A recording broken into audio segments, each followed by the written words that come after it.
Nella puntata precedente, gli dei dell'Olimpo hanno deciso: è tempo che Ulisse riprenda il cammino verso la patria. Hermes, il messaggero alato, discende fino alla remota Ogygia, dove la ninfa Calipso trattiene l'eroe nel suo eterno abbraccio. Con voce che non ammette repliche, annuncia il volere di Zeus. Ulisse deve essere libero. Calipso, tra dolore e rimpianto, obbedisce. Fornisce all'eroe strumenti e legno, e Ulisse, con forza instancabile e cuore ardente di nostalgia, innalza la sua fragile zattera. Il vento gonfia la vela e la speranza lo sospinge verso Itaca. Ma il mare non dimentica. Poseidone, il dio che lo odia, scaglia sull'eroe tempeste colossali, onde che si infrangono come montagne, venti che urlano come mostri. La zattera si frantuma, Ulisse viene inghiottito dall'abisso, ed è allora che appare Leucotea, dea marina, candida come la schiuma del mare. Pietosa, porge all'eroe la sua fascia incantata. Ulisse accetta il dono, combatte contro i flutti, rinasce tra le correnti. Straziato e stremato, guidato dal volere divino, approda infine sulle rive della misteriosa isola dei Feaci. Esausto, il corpo riverso sulla sabbia, ma vivo. Lì, tra l'odore salmastro e il silenzio della spiaggia, il destino attende di aprire un nuovo capitolo della sua leggenda.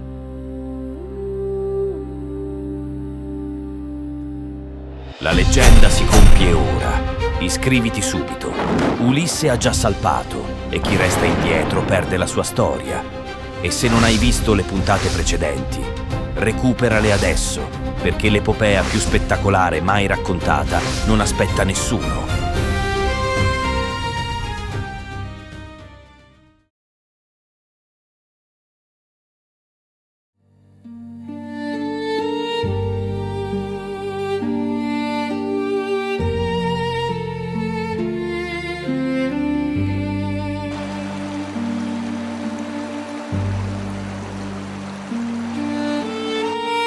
Il naufragio ha gettato Ulisse come un relitto sulle rive del destino.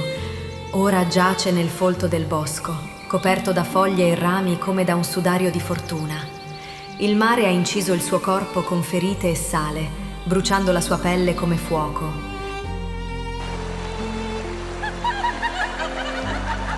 Ma ecco che l'alba si leva e con essa sorge un canto di fanciulle. Le loro voci squarciano il silenzio della solitudine, portando la promessa della vita. E la vita chiama Ulisse a rialzarsi.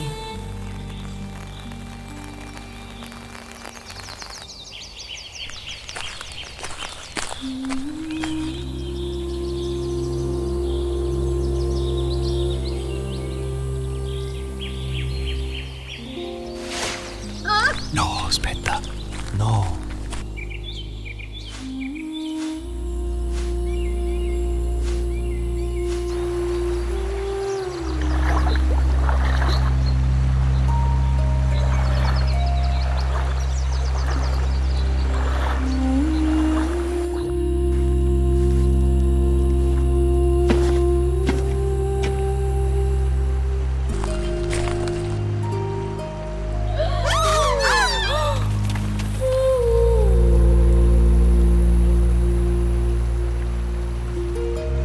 Fanciulla, non temere. Il mare mi ha piegato, ma non mi ha spezzato. Io ti supplico, dona grazia a un uomo disfatto dalla tempesta. E nel silenzio tra le sue parole, gli occhi di Nausicaa tradirono il cuore. Un lampo improvviso, una fiamma che si accese nell'intimo di colei che lo guardava. Straniero, non ti respingo, ti aiuterò, ti condurrò da mio padre, il re dei Feaci, Alcino, che regna su questa terra chiamata Ascheria, isola remota, amata dagli dei e sicura nei mari. Ma ascolta, quando giungeremo alla città, non camminare al mio fianco, io guiderò il carro e le ancelle e tu seguirai da lontano. Se qualcuno ti vedesse accanto a me, direbbe che una fanciulla non maritata accompagna uno straniero e nascerebbero mormori sul mio onore. Quando entrerai nel palazzo, non cercare mio padre per primo, cerca invece mia madre, la regina Arete. Piega le tue ginocchia davanti a lei e chiedi rifugio. Se Arete ti accoglierà, allora anche mio padre Alcino ti onorerà come ospite e ti donerà il ritorno alla tua patria. La tua voce è guida di speranza. Farò come mi dici e il mio cuore ti deve gratitudine.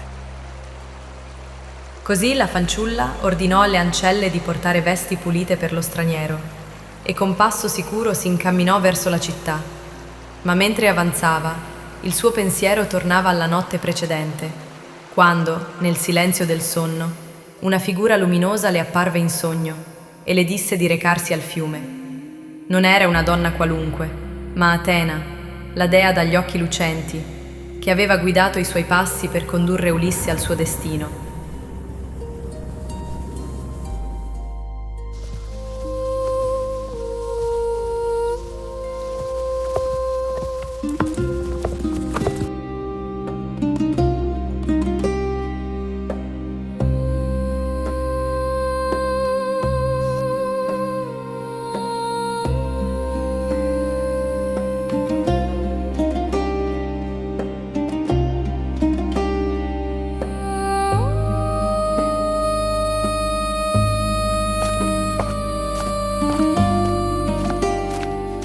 Dopo aver camminato a lungo nel bosco sacro, Ulisse giunse finalmente davanti alla città dei Feaci.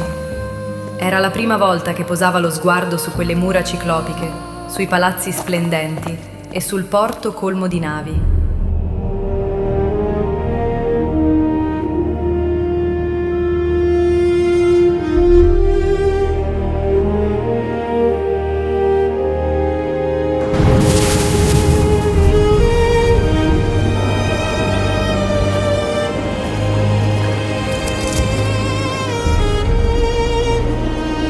Rimase estasiato di fronte a tanta bellezza, meravigliato dalla grandiosità di un popolo che sembrava vivere sotto la protezione degli dei.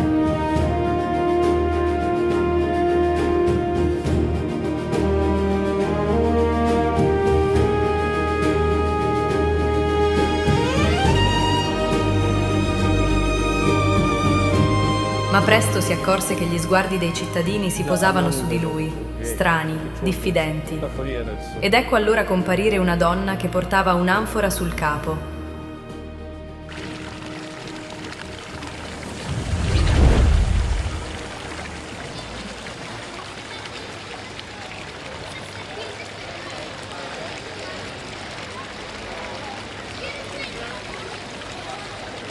Chi sei? Straniero, tu cerchi il palazzo di Alcino, non è così? È così. Guarda dietro di te.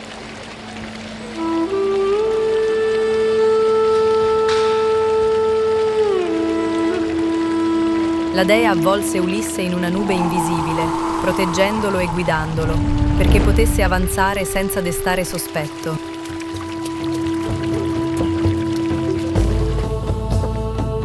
Il palazzo di Alcino, una meraviglia indescrivibile. Le mura, forgiate in bronzo e rivestite di smalto lucente, brillavano alla luce del tramonto. Dopo aver ammirato dall'esterno la maestà del palazzo, Ulisse ne varcò la soglia e passò nei giardini divini. Lì, peri, meli, melograni e fichi intrecciavano i loro rami carichi di frutti, nutriti da acque perenni che sgorgavano da fontane instancabili. All'interno, le ancelle tessevano fili d'oro e di porpora, mentre i Feaci, popolo dei mari, si muovevano tra i corridoi splendenti. Infine, giunto nella sala regale, vide Alcino e accanto a lui la regina Arete, venerata dal popolo per saggezza e dignità. Rapito da tanta bellezza e splendore, Ulisse comprese che quella non era dimora soltanto d'uomini, ma casa segnata dall'impronta degli dei.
Regina, abbi pietà di me.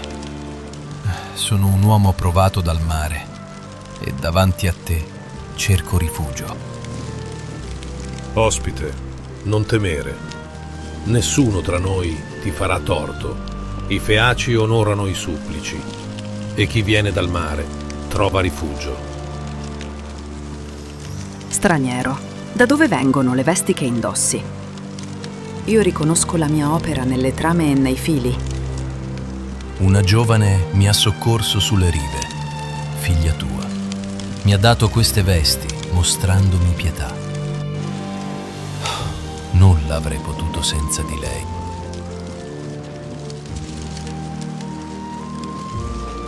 Sii il benvenuto nella mia casa.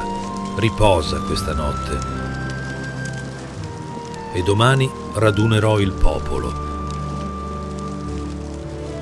Onoreremo il tuo arrivo come si deve a chi viene dal mare. Re Alcino, ti rendo grazie. La tua pietà è la mia salvezza.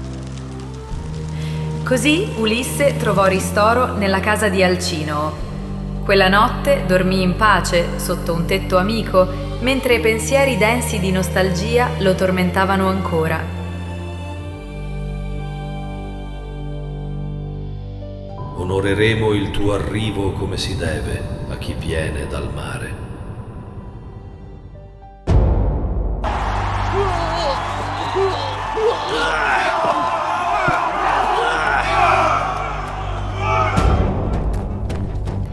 Giunta l'alba del giorno seguente, il re Alcino convocò il popolo e ordinò che si celebrassero i giochi in onore dell'ospite. Si radunarono i giovani, forti e agili, popolo diletto dagli dei. Corse, salti, lotte, pugilati e lanci furono proclamati.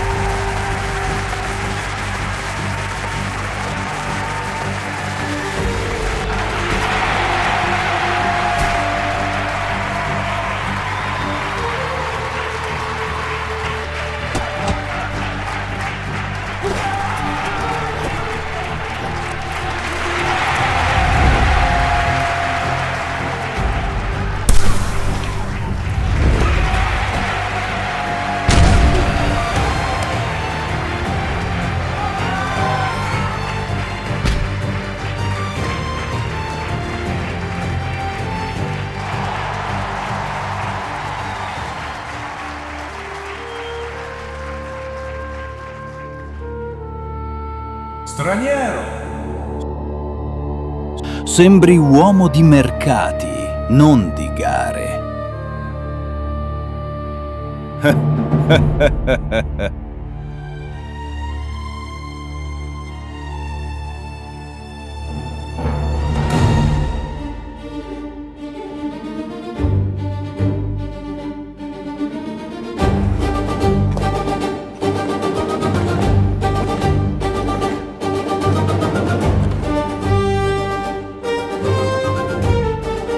Fammi vedere dove arrivi.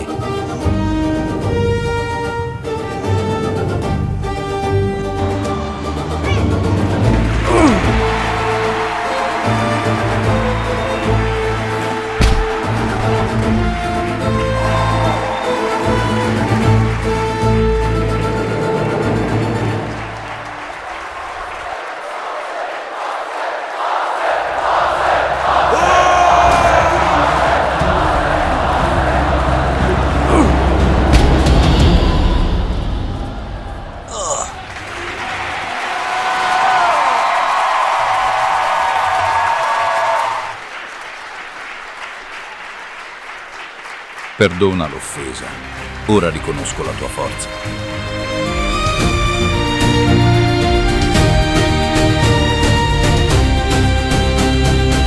Vedo in quest'uomo più di quanto mostra. Le sue mani conoscono la guerra. I suoi occhi hanno visto il dolore e la gloria.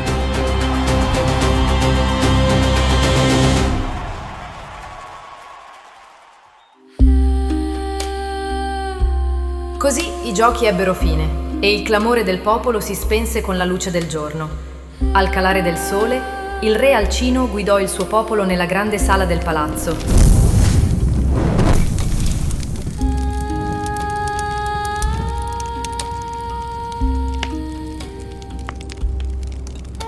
Le mense furono imbandite, torce e lampade accesero bagliori tra le colonne e coppe ricolme di vino scintillarono nell'ombra. Era giunta l'ora del convito. Quando ogni cosa fu pronta, il re fece venire l'aedo sacro agli dei. Demodoco, ispirato da Apollo, prese la cetra tra le mani e al lume delle fiaccole si levò il suo canto immortale.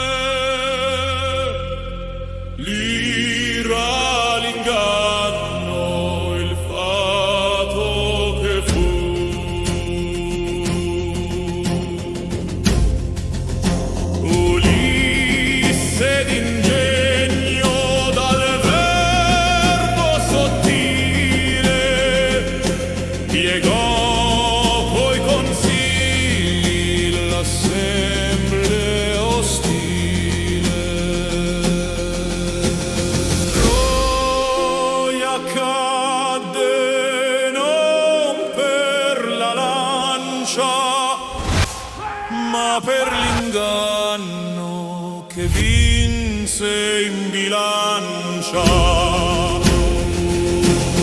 Canta, o cetra, canta l'eroe, ira l'inganno, il fato che fu.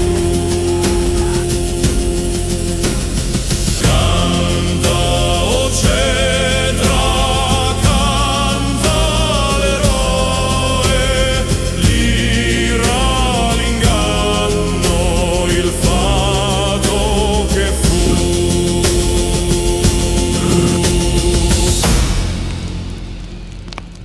Straniero, non più ti chiamerò così. L'Aedo ha cantato di Troia e alle sue parole il tuo cuore si è sciolto in lacrime. Nessun uomo piange così, se non chi ha visto con i propri occhi quelle rovine e quelle stragi. Di dunque, chi sei? Quale stirpe ti ha dato alla luce e quale patria invochi come tua? Non più tacerò. Io sono Ulisse, figlio di Laerte, re di Itaca. Le mie imprese a Troia sono narrate dal canto che avete udito, e io stesso ne sono l'artefice. Io sono colui che gli uomini chiamano astuto, che i troiani maledicono, che gli dei non hanno mai dimenticato. Ulisse, la tua gloria non ha bisogno di veli. Resta tra noi e raccontaci le tue peregrinazioni, poiché non c'è dono più sacro per i mortali che udire le gesta di chi ha visto terre e prodigi lontani. Dopo la guerra di Troia, infinite furono le volte in cui io e i miei compagni sfiorammo la morte. Ma la prima, e forse la più terribile, fu in un'isola desolata, là dove un gigante smisurato, figlio di Poseidone, abitava tra rupi e caverne oscure. Lo udimmo nei suoi passi, lo tememmo nel suo respiro, prima ancora di scorgere il suo volto. E infine il suo nome si impresse per sempre nella mia memoria.